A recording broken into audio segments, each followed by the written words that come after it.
Hey there, lady. I'm Molly Connolly, your coach and hype woman on this journey to transforming your love life. Whether you're navigating life after divorce, exploring the world of online dating, or deepening the connection in your committed relationship, I'm here for you. Why me? Because I walked this path myself, from filing for divorce just 3 years into marriage to swimming in the online dating pool into my late 30s, and finally marrying the man of my spreadsheet dreams right before the world changed forever. I've seen it all. As a relationship coach, I empower women to create love lives filled with clarity, connection, and confidence. This podcast is all about building a strong foundation for a healthy relationship with yourself and your future partner. I believe the man of your spreadsheet dreams is worth the wait, and together we'll ensure that you are ready for him when he arrives. Join me each week as we dive into insightful discussions and hear from savvy guests. You'll gain the courage to break free from limiting beliefs, recognize and change patterns that are holding you back, and learn to prioritize the number one relationship in your life, the one you have with yourself. So let's embark on this exciting journey together.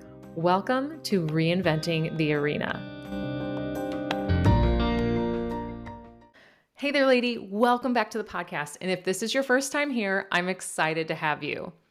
In the fourth episode of the short summer series, I'm addressing the issue of busyness.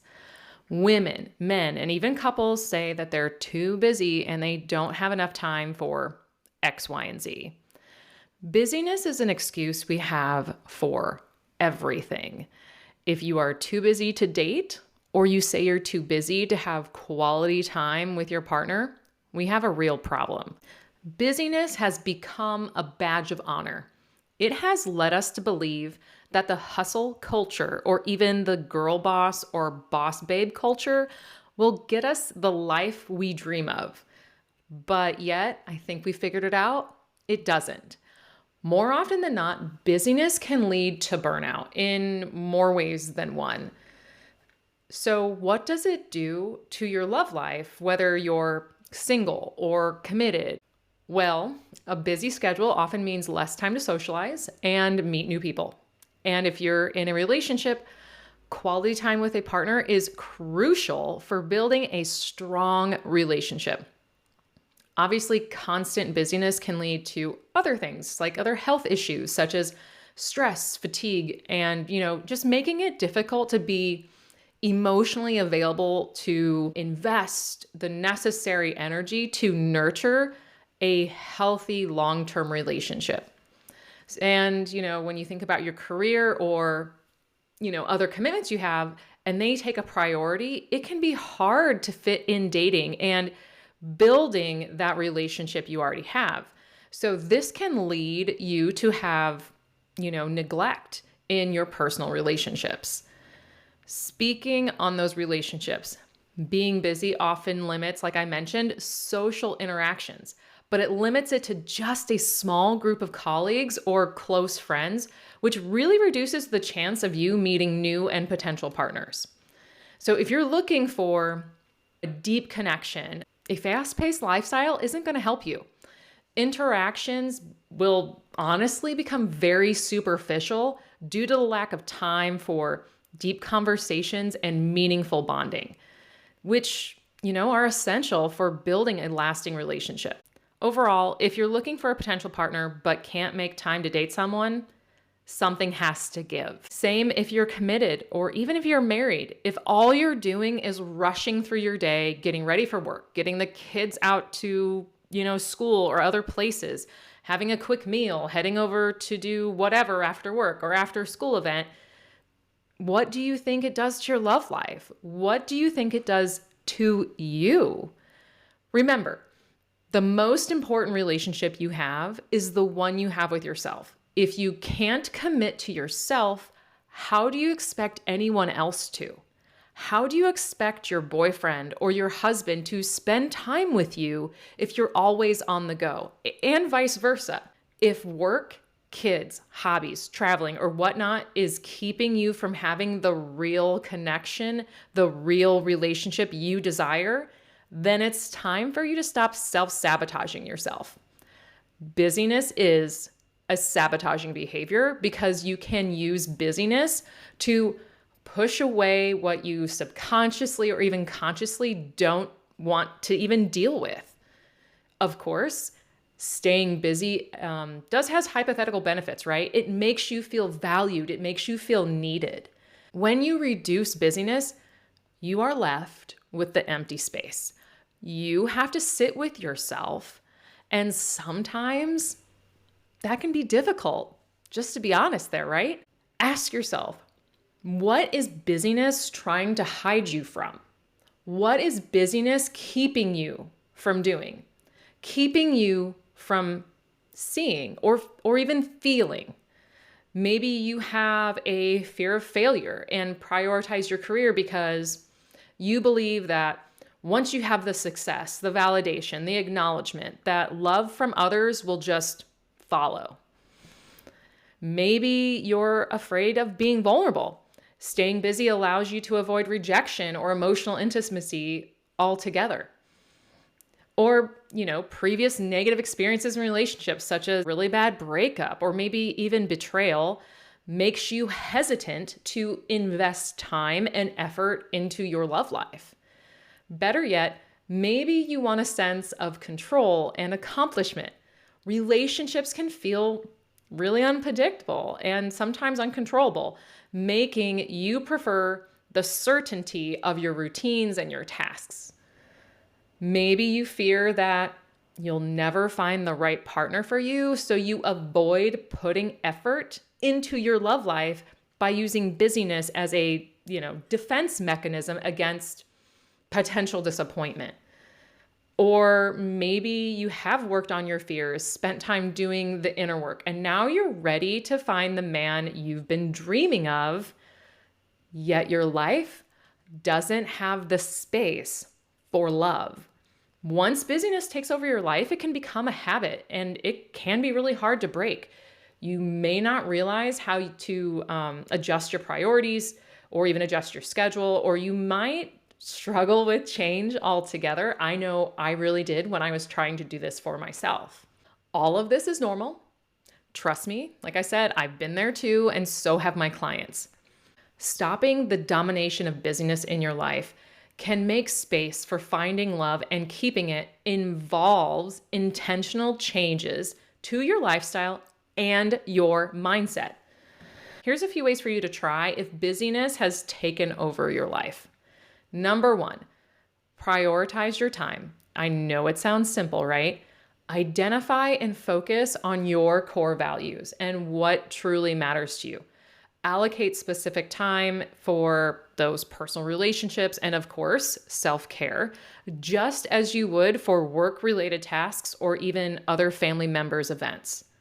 Number 2, one of my favorites, set boundaries with yourself. Establish clear boundaries between work and personal life, overcommitting to work projects and learning to say no when necessary. So ensure you have time dedicated to socializing and building relationships. If you need help with this, listen to podcast episodes 56, Take Your Power Back and Set Boundaries. It's an oldie, but a goodie from last year. Number 3, reevaluate your goals. Reflect on your long-term goals and how they align with your current lifestyle. If finding a meaningful relationship is a priority, adjust your goals and daily activities to support that. Number 4, simplify your schedule. Cut down on non-essential tasks and activities. One way to do that, delegate responsibilities when possible and streamline your commitments to create more free time.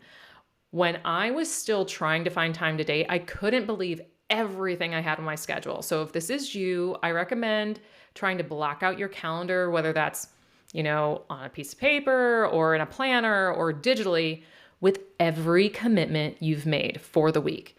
Then I want you to add in the basics like sleep. Start there. And women, just letting you know, you need 8 to 9 hours. So get that in. Make sure you add in your lunch break. Then I want you to make sure you add in me time. Me time can be you working out. Me time can be you eating breakfast. Actually, no, add that in for your breakfast and your dinner. Add those in, but make sure that you have your me time. When you do that, you start to see how little time you've made for yourself in the first place, which can be pretty discouraging, honestly. But you can't change anything you do not track. Another tip is to reduce clutter. There's science behind seeing unnecessary things piled up as causing mental and emotional stress.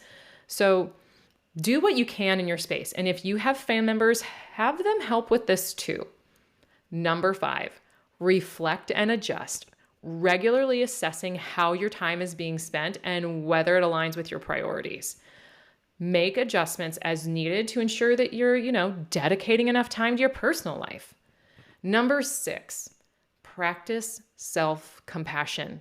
Be kind to yourself and recognize that finding love takes time and effort, as well as shifting things around so you have time for this. Avoid putting excessive pressure on yourself and celebrate those small wins towards building meaningful connections. And number 7, seek support. Talk to friends, family, or a coach about your desire to find love and the challenges that you're facing with busyness. They can provide support, advice, and encouragement to help you make necessary changes. If busyness has taken control of your life, I want to challenge you.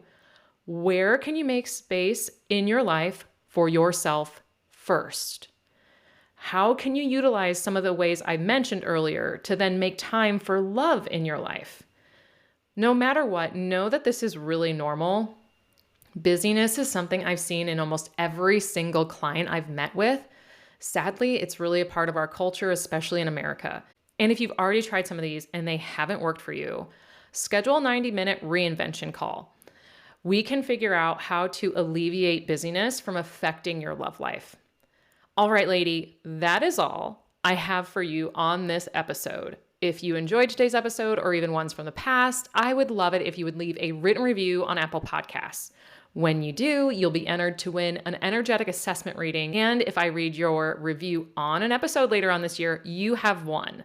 I will say I still do appreciate all the ratings I've received on Spotify. I just wish they had an area for written reviews. The reviews you leave help other people like yourself find the show through the words you leave in your review. So if you loved an episode about boundaries and you include it in your review, someone else can search for boundaries with an Apple Podcast, and my episodes about boundaries could show up for them. That could really help another woman learn more about the next steps she wants to take in her life to create boundaries. So please, go leave a written review to help all women get a little bit closer to their love life vision. Until next week, lady, have a wonderful day, and I will chat with you again soon.